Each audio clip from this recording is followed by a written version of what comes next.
Pemerintah tengah menyusun kebijakan dan paket insentif ekonomi lanjutan yang ditargetkan akan bisa dirilis pada semester 2 tahun 2025 ini. Pemberian insentif dilakukan agar pertumbuhan ekonomi Indonesia di tahun ini kembali berada di angka 5,2%. Pertumbuhan ekonomi kita tetap optimis, jadi kita berharapkan pertumbuhan sesuai dengan perencanaan di angka 5,2. Beberapa hal sudah dipersiapkan dan Bapak Presiden sudah mengarahkan bagaimana kita bisa mengungkit pertumbuhan di kuartal ketiga dan di kuartal keempat. Nah tentu dari lintas kementerian kita sedang mempersiapkan beberapa hal, kita sedang meninjau paket yang selama ini diluncurkan, bagaimana implementasinya bisa dimaksimalkan di kuartal kedua.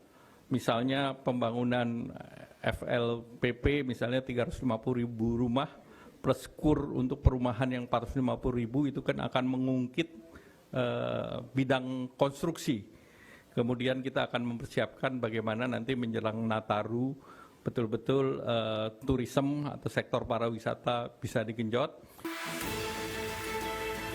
Demikian pernyataan Menteri Koordinator Bidang Perekonomian Airlangga Hartarto terkait evaluasi pemerintah terhadap kebijakan stimulus yang sudah disalurkan dan akan dilanjutkan untuk mendorong pertumbuhan ekonomi pada tahun 2025 yang ditargetkan mencapai 5,2%. Secara terpisah, Menteri Keuangan Sri Mulyani Indrawati juga mengisyaratkan pemerintah akan kembali memberikan paket stimulus ekonomi pada semester 2 2025 khususnya dalam menghadapi periode libur Natal dan Tahun Baru di akhir semester 2 2025.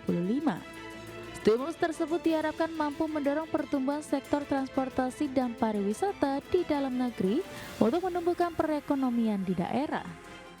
Kami bersama Menko Perekonomian dan Menteri terkait juga sedang menyiapkan untuk paket Nataru yang akan diumumkan segera. Kebijakan diharapkan dapat mendorong sektor transportasi dan pariwisata dalam negeri dan tentunya akan menjaga pertumbuhan ekonomi di daerah-daerah. Adapun pada tahun ini pemerintah telah 2 kali mengucurkan paket stimulus ekonomi. Paket stimulus yang pertama disalurkan pada Januari dan Februari 2025 dengan total anggaran sebesar 33 triliun rupiah. Sedangkan pada kuartal 2 2025 nilai alokasi stimulus mencapai 24,4 triliun rupiah. Dari Jakarta, Tim Liputan IDX Channel. Ya, pemirsa, untuk membahas tema kita kali ini menanti stimulus lanjutan pemacu daya beli masyarakat. Kita sudah tersambung melalui Zoom bersama dengan Bapak Ebenezer. Beliau adalah Kepala Bidang Inbound and Tour Domestic Asosiasi Travel Agent Indonesia Astindo. Kemudian juga sudah bergabung Mas Nailul Huda, Direktur Ekonomi Digital Selius. Langsung saja kita sapa ini. Halo Mas Nailul, apa kabar? Halo Mas Frans, alhamdulillah kabar saya baik, semoga baik-baik juga. Baik, terima kasih juga atas waktu yang disempatkan. Pak Heben, apa kabar Pak? Kabar baik, apa kabar juga Pak Huda dan Mas Ya, semua. terima kasih atas waktu yang disempatkan begitu. Sebelum membahas lebih jauh, seperti kita bahas terlebih dahulu tadi sudah disampaikan ya, Pak Menko, kemudian Bu Sri Mulyani juga tengah menyiapkan lagi nih bagaimana paket-paket stimulus lanjutan di kuartal 3 dan 4 sehingga bisa menjadi booster pertumbuhan ekonomi Indonesia bisa menyentuh lagi angka 5,2%. Mas Nelo, Anda melihat seperti apa sih reviewnya saat ini, kemudian dengan potensi daya ungkitnya akan seperti apa nantinya kalau ada kebijakan stimulus lanjutan? Ya, Mas Pras. Jadi kalau kita lihat beberapa leading indikator, memang menyebutkan bahwa ekonomi kita sedang dalam keadaan tidak baik-baik saja. Artinya kalau kita lihat dari beberapa indikator, itu kita lampu kuning menuju lampu merah lah. Nah, kalau kita lihat salah satunya dari S&P, yang Purchasing Manager Index, yang kita di angka di bawah 50, artinya kita tidak dalam kondisi ekspansi, yang pasti ini akan menurunkan utilitas dari perusahaan ataupun industri. Nah, yang kedua, ini tentu akan mengurangi penyerapan tenaga kerja. Kita juga melihat kemarin data PHK ternyata meningkat cukup tajam per Juni ini ya. Terus kemudian kita tidak optimis ada peningkatan daya beli masyarakat ketika memang kondisi PHK itu memuncak, kemudian juga dari sisi ekonomi masyarakat itu juga masih tenggelam gitu. Nah, ini yang kita lihat beberapa leading indikatornya, termasuk juga dalam hal penjualan otomotif itu yang juga mengalami penurunan. Jadi kalau kita lihat Mas Pras dari berbagai data dari triwulan 1 sampai pertengahan tahun ini saja memang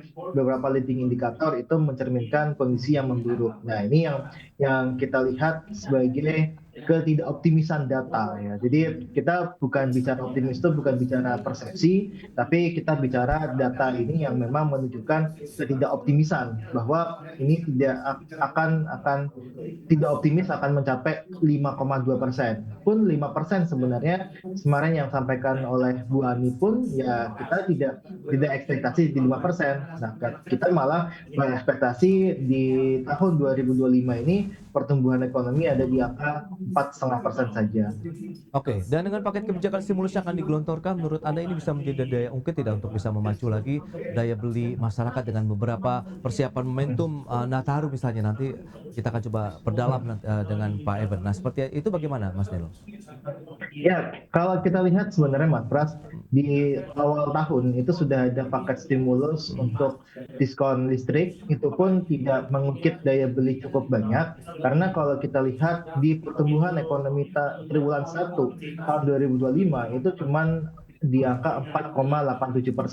Oke. Kemudian di konsumsi rumah tangga kita juga melemah, masih sangat lemah sekali di bawah 5%. Kemudian kalau kita lihat di bulan Juni yang sudah digelontorkan pun kita tidak membawa efek-efek yang baik bagi daya beli masyarakat. Terutama kalau kita lihat di mau menjelang Lebaran itu diskon-diskon sudah diluncurkan, diskon tarif jalan tol, kemudian ada diskon pesawat terbang, tiket pesawat terbang, itu juga, ternyata juga tidak mengukit daya beli masyarakat ketika Lebaran. Nah, kalau kita lihat datanya Mas Pras, di arus mudik tahun 2025 itu angkanya lebih rendah dibandingkan dengan tahun 2024. Artinya ini ada sesuatu yang bermasalah di daya beli masyarakat di sisi permintaannya, dan daya ungkit dari paket stimulus yang diberikan oleh pemerintah itu ternyata belum mampu untuk memboosting konsumsi rumah tangga, padahal kita tahu konsumsi rumah tangga itu membentuk 50% terhadap PDB. Makanya Oke. pertumbuhan ekonomi kita cenderung melambat. Baik, Mas Nelo. Nah, Pak Eben, lantas bagaimana kalau dari sisi sektor pariwisata begitu ya? Memang diharapkan ini juga menjadi salah satu booster. Kemudian yang upaya untuk bisa meningkatkan beberapa momentum mendatang ada Nataru begitu, tengah persiapan juga dilakukan pemerintah untuk menggelontorkan lagi nih stimulus-stimulus begitu, tadi ada transportasi, kemudian pariwisata begitu, Pak Eben. Ya, ini kita harus lihat bahwa sekarang karakter wisatawan itu adalah terutama wisatawan Indonesia ya. Oke. Kalau mereka jalan-jalan pasti bawa oleh-oleh. Jadi target oleh-oleh itu satu hal yang menjadi karakter wisatawan Indonesia. Oke. Dan sebetulnya kita perlu kolaborasikan lebih lanjut. Kemarin kami ikut dengan rapat dengan Hypindo dan APBI ya, yang pengelola mal dan sebagainya itu, memang kita perlu kolaborasi lebih lanjut. Kita belum tersampaikan misalnya sekarang di Jakarta misalnya ada kemarin ada Jakarta Fair. Nah, kami belum bisa berkolaborasi dari industri pariwisata karena kita belum ada engagement nih dengan penyelenggara DJ Expo gitu ya. Bagaimana nih sistem yang kita harus kembangkan? Demikian juga dengan adanya Gias sekarang, kita juga belum ada engagement tuh. Nah, kalau saja para stakeholder ini bisa berunding satu meja dengan kami dari pariwisata, mungkin bisa buat paket-paket. Kami kemarin juga ketemu dengan idea misalnya untuk e-commerce ya. Nah, kami sampaikan kira-kira dia bisa nggak sih kita wisatawan ini bisa membeli secara online, tapi delivery-nya itu harus cepat. Artinya mereka kan spending di Jakarta misalnya, mereka cuma 2 hari. Nah, kalau bisa scan dan sebagainya, lalu melakukan pembelanjaan itu, bisa nggak diantar ke hotel itu kira-kira 1 hari atau bahkan di hari yang sama? Nggak, mereka bisa nih mendapat belanja juga melalui online dan sebagainya. Sementara misalnya sekarang ini terkenal nih ada Rojali lah, Rohana lah, segala macam gitu ya.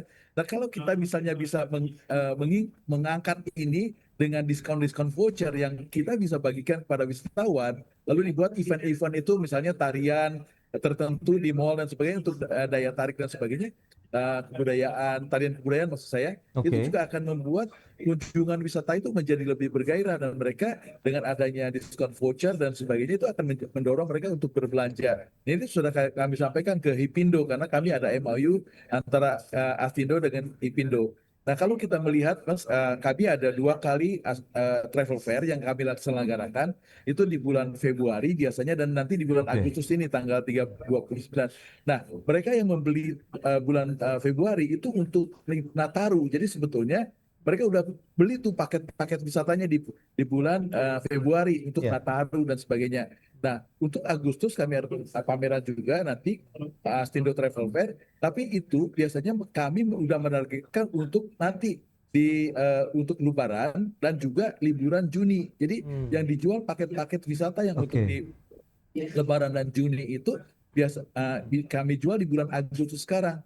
Jadi karakter atau behavior orang-orang Indonesia itu merencanakan perjalanan itu udah 6 bulan atau bahkan Oke. 1 tahun sebelumnya udah Ya, mulai berubah nih, bukan lagi Oke. impulse buyer gitu ya. Nah, ini yang perlu dilihat nih, apa program yang harus kita tanamkan atau Ya, ya.